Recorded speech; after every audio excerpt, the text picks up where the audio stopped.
الحمدللہ علی رب الانام والصلاة والسلام علی بدر التمام وعلی آلہ واصحابہ والعام اما بعد فاعوذ باللہ من الشیطان الرجیم بسم اللہ الرحمن الرحیم۔ ناظرین، آج کا ہمارا درس شریعت احکام نکاح کے بارے میں ایک نہایت ہی اہم اور احتیاطی پہلو کو بیان کرنا ہے کہ نکاح کے اندر جس کی احتیاط کرنا فائدے سے خالی نہیں ہے، اور وہ احتیاطی پہلو یہ ہے کہ جو نکاح خواہ ہے کوشش کی جائے کہ ایسے نکاح خواہ کا انتخاب کیا جائے کہ جو عالم بھی ہو اور عامل بھی ہو، اپنے علم پر عمل کرنے والا بھی ہو، باعمل ہو اور مسائل نکاح سے واقف بھی ہو، تو پھر ہی وہ جو نکاح پڑھانے والا شخص ہے وہ شرعی طریقہ کار کے مطابق اور سنت کے مطابق نکاح پڑھا سکتا ہے۔ جو شخص مسائل نکاح سے واقف کار نہیں ہے یا فاسق ہے تو ایسی صورت کے اندر وہ اس سے اس طرح کی غلطی کا امکان زیادہ ہے کہ جس کی وجہ سے نکاح میں خلل کا باعث بنتا ہے، اور بعض اوقات تو نکاح ہوتا ہی نہیں، اس طرح کی غلطی کا لوگ ارتکاب کرتے ہیں۔ اسی لیے علماء نے اس چیز کی صراحت فرمائی۔ علامہ علاء الدین حصکفی علیہ الرحمہ نے در مختار کے اندر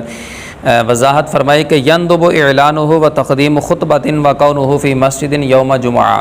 فرمایا کہ نکاح کا اعلانیہ ہونا مستحب ہے، ایجاب و قبول سے پہلے خطبے کا ہونا مستحب ہے، اور نکاح کا مسجد کے اندر اور جمعہ کے دن ہونا یہ مستحب ہے۔ بعاقد رشید، اور جو علم و عمل کا جامع شخص ہے، عالم بھی ہے، نکاح کے مسائل کو جاننے والا ہے اور باعمل شخص ہے، اس سے نکاح کا پڑھوانا، اس کے ذریعے سے نکاح کا ہونا یہ ایک مستحب عمل ہے۔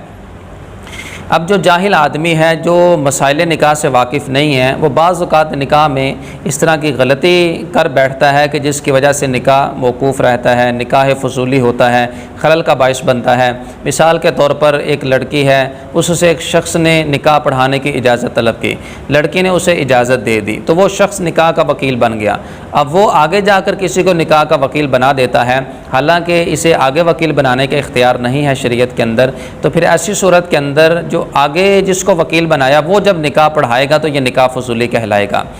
اور یہ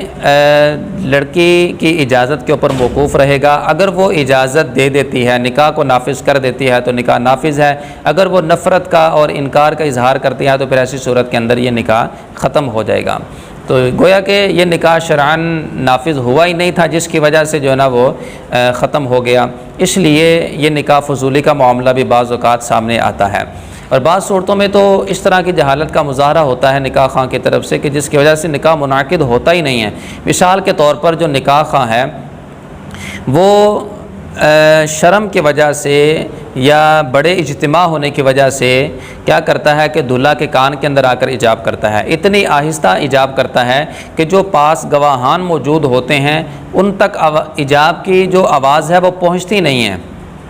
اب جب انہوں نے ایجاب سنا ہی نہیں ہے یا دلہا نے اتنی آہستہ آواز سے قبول کیا کہ گواہوں نے سنا ہی نہیں ہے، تو پھر ایسی صورت میں نکاح اصلاً منعقد ہوا ہی نہیں ہے، کیونکہ نکاح کے منعقد ہونے کے لیے نکاح کی شرائط میں سے یہ ہے کہ جو گواہان ہیں وہ ایجاب و قبول کو اکٹھا سن سکیں۔ ایجاب و قبول کو اکٹھا سنیں گے تو پھر نکاح ہوگا۔ اگر ایجاب کو سنا قبول کو نہیں سنا، یا قبول کو سنا ایجاب کو نہیں سنا، تو اب نکاح اصلاً درست نہیں ہوا۔ تو اب اگر نکاح خواہ جاہل ہے، وہ اس طرح کی غلطی کا ارتکاب کرتا ہے تو نکاح تو ہوا ہی نہیں ہے۔ اپنے زعم کے اندر وہ یہ سمجھے بیٹھا ہے کہ میں نے نکاح سنت کے مطابق پڑھایا، حالانکہ سرے سے نکاح ہوا ہی نہیں ہے۔ اب اس کی ایک غلطی کی وجہ سے اور میاں بیوی کی جہالت کی وجہ سے بھی یہ معاملہ اس طرح کا بعض اوقات پیش آتا ہے۔ تو اس کی ایک غلطی کی وجہ سے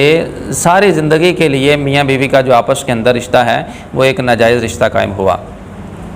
اس لیے علماء نے فرمایا کہ کوشش کی جائے کہ جو نکاح خواہ ہیں وہ عالم بھی ہو، باعمل بھی ہو اور مسائل نکاح سے واقف بھی ہو، تاکہ اس طرح کے جو محظورات ہیں اس کا ارتکاب نہ کرنا پڑے۔ اور بھی اس حوالے سے قباحتیں ہیں اور جہالت کی وجہ سے اس طرح کی اغلاط ہیں کہ جس کے ارتکاب کا جو ہے نا وہ کافی حد تک اندیشہ ہوتا ہے کہ جو عالم نہیں ہے وہ ان منہیات کا مرتکب ہوگا اور ان ممنوع اعمال کا مرتکب ہوگا جس کا نکاح میں نہیں ہونا چاہیے۔ تو اس لیے علماء نے صراحت کی کہ کوشش کی جائے کہ جس شخص سے نکاح پڑھوانا ہے وہ نکاح کے مسائل سے واقف بھی ہو اور علم اور عمل کے اندر جو ہے وہ جامع ہو، اللہ نے اسے عمل کی توفیق دی ہو، باعمل ہو، متقی ہو، پرہیزگار ہو، تو انشاءاللہ جب اس طرح کے شخص سے نکاح پڑھوائیں گے تو عالم شخص اور باعمل شخص جب نکاح پڑھائے گا تو انشاءاللہ امید ہے کہ نکاح کے اندر برکت کا باعث بنے گا۔ باقی نکاح کا جو منعقد ہونا ہے وہ ظاہر ہے کہ جاہل بھی اگر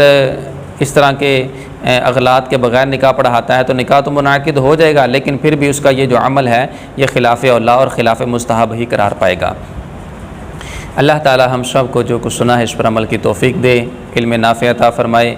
آمین بجاہ النبی الامین صلی اللہ علیہ وسلم۔